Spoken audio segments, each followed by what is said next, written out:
உதகை மலர் கண்காட்சியை காட்டிலும் சென்னை மலர் கண்காட்சி பிரம்மாண்டமாக அமைந்துள்ளதாக பொதுமக்கள் தெரிவிக்கின்றனர். பூந்தோட்டத்தை சுற்றி பார்க்கலாம் வாருங்கள்.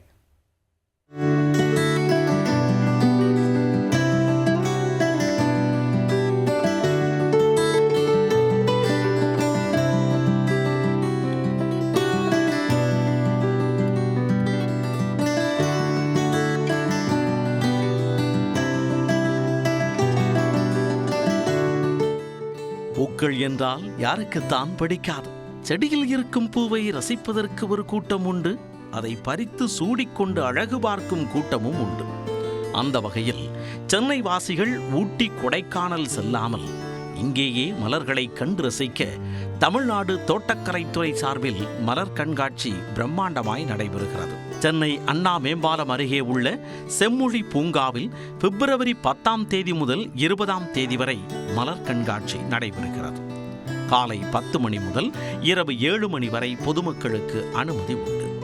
நுழைவு கட்டணமாக பெரியவர்களுக்கு 150 ரூபாயும் 15 வயதுக்கு உட்பட்ட சிறுவர்களுக்கு 75 ரூபாயும் வசூலிக்கப்படுகிறது. சுமார் 12 லட்சம் மலர்களை கொண்டு கண்களுக்கு ரம்மியமாய் காட்சி அளிக்கிறது செம்மொழி பூங்கா. நான் ஒரு 2 டேஸாக வரேன். நேற்று வந்தேன்.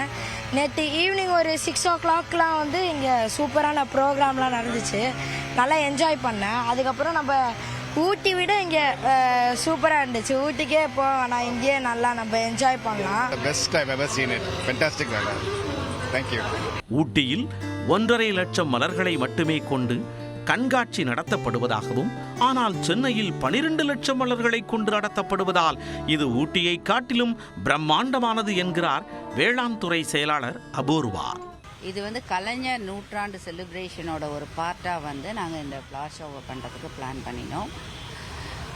கட் ஃப்ளாரை வச்சா அது 3 நாளைக்கு மேலே அது நிற்காது. அதனால லைவ் பிளான்ஸை வச்சு ஓரளவுக்கு நம்ம ஊரில் இதை தாங்கக்கூடிய பிளான்ஸாக வச்சு நாங்கள் இதை பண்ணியிருக்கோம்.